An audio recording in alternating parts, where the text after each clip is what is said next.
পুলিশদেরকে নিয়ে একটি প্রোগ্রাম দেখলাম, তারা কিভাবে টিকটক করে। যেহেতু তাদের বিরুদ্ধে যে অধ্যাদেশ আছে, তারা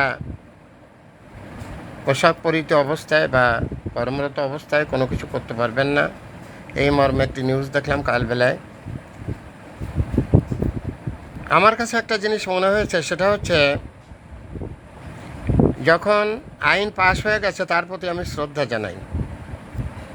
আইনের প্রতি শ্রদ্ধা রেখে আমি বলছি, টিকটক এমন কোনো খারাপ জিনিস না যা সমাজকে উচ্ছন্নে নিয়ে যেতে পারে। টিকটক মানুষকে আনন্দ দেয়, আর আনন্দ মানুষের জীবনে বেঁচে থাকার খোরাক।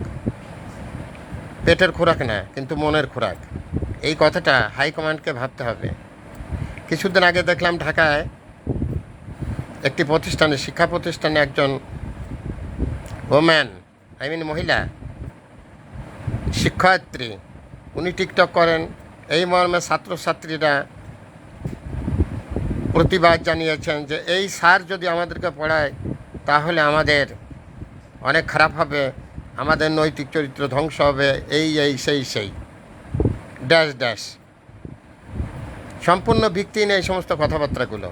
টিকটক মানুষের নৈতিক অবক্ষয় ঘটায় না। টিকটক এরকমও হয়েছে, রিসেন্টলি একটি নিউজ দেখলাম, ভারতে মোদী সরকারের গদি পর্যন্ত নাড়িয়ে দিয়েছে এক টিকটকার। তাহলে টিকটক কী জিনিস? যেগুলো মানুষের জীবনে আনন্দ দেয়, তার ভিতর মানুষ শিক্ষণীয় অনেক কিছু খুঁজে পায়, মানুষ তার মনের খোরাক পায়। অথচ এই টিকটক নিয়ে অনেক রকম অনেক কথা বলা হয়। শিক্ষার্থী টিকটক করতে পারবে না, ডাক্তার টিকটক করতে পারবে না, পুলিশ টিকটক করতে পারবে না, এ ধরনের বিভিন্ন প্রোগ্রাম আমি মাঝে মাঝে দেখি এবং ভাবি কি করা যাবে আর কি করা যাবে না। এর জন্য দেশের সুশীল সমাজ, দেশের হাইকমান্ড, যারা দেশকে নিয়ে চিন্তা করেন, তারা ঠান্ডা মাথায় সিদ্ধান্ত নেবেন কোনটি সঠিক কোনটি ঠিক। আমি দেখলাম ঢাকা শিক্ষা প্রতিষ্ঠানে সেই মহিলাকে বরখাস্ত করা হয়েছে। কী জন্য? উনি টিকটক করেন। সাময়িকভাবে ওনাকে বরখাস্ত করা হয়েছে। উনি টিকটক করেন, এই জন্য ওনার কাছে ছেলেমেয়েরা পড়বে না। এই যে অন্যায়, অবিচার, জ্ঞানের অভাব, সব থেকে আমাদের জীবনে বড় সমস্যা হচ্ছে জ্ঞানের অভাব। জ্ঞানের পরিধি বাড়াতে হবে। কিছু নেই যাতে, মন দাও তাতে, পথে পাইলে ছাই, উড়াইয়া দেখো তাই, পাইলেও পাইতে পারো মানিক রতন। টিকটকাররা সমাজের কোনো অবহেলিত অংশ নয়। টিকটকাররা মানুষকে শুধু কুশিক্ষা দেয় না। আপনি যদি কুশিক্ষার ভিতরে ঢুকে যান, টিকটকের ভিতরে কিন্তু ভালো অনেক জিনিস আছে যেগুলো আপনি রিসিভ করতে পারেন। যদি কিছু খারাপ থাকে আপনি মাইনাস করেন। তার মানে এই না যে টিকটকারদেরই মাইনাস করতে হবে, টিকটক করা যাবে না।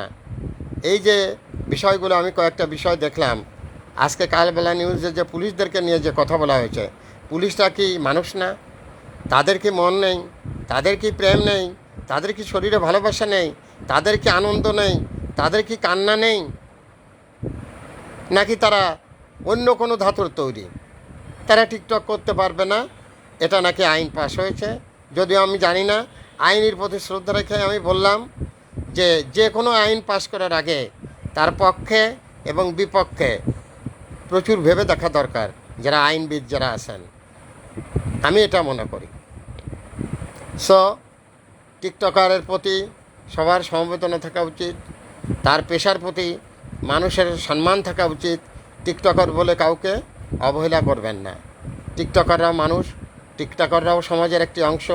তারাও বিভিন্ন কন্টেন্ট তৈরি করে আপনাদের ভালো লাগার জন্যে, আপনাদের ভালোবাসার জন্যে।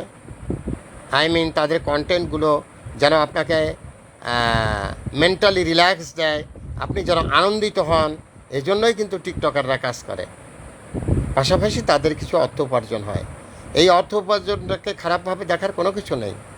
মানুষ যখন অসুবিধায় পড়ে মানুষের কাছে ভিক্ষা চায়, অন্তত ভিক্ষা না চেয়ে যদি তার প্রতিভা থাকে, সেই প্রতিভা দিয়ে যদি সে টিকটকার হয়, সেই প্রতিভা দিয়ে যদি সে উপার্জন করতে পারে এই তথ্য প্রযুক্তির যুগে, তাহলে আপনারা তো জলে কেন, আপনারা তো পড়ে কেন, আমি জানি না। Thanks a lot viral sir. Mohammad Fakhrul Alam master, বিনা বেতনের পারিবারিক পাঠশালার শিক্ষক। ভুলে গেলে চলবে না, টিকটকাররাও এই জাতির একটা অংশ, সমাজেরই একটা অংশ। বাই মোহাম্মদ ফখরুল আলম মাস্টার, বিনা বেতনের পারিবারিক পাঠশালার শিক্ষক। মোবাইল কন্ট্যাক্ট নং 01935204804। এটা আমার বিকাশের নাম্বার। আমি একটি বিনা বেতনের পারিবারিক পাঠশালার শিক্ষক ভাইরাল স্যার। আমার শিক্ষা সম্পর্কিত বিভিন্ন তথ্য প্রমাণাদি আপনারা দেখতে পাবেন ৭১ জার্নাল, সময় সংবাদ, যমুনা টেলিভিশন, ডিবিসি নিউজে। Thanks a lot, viral sir.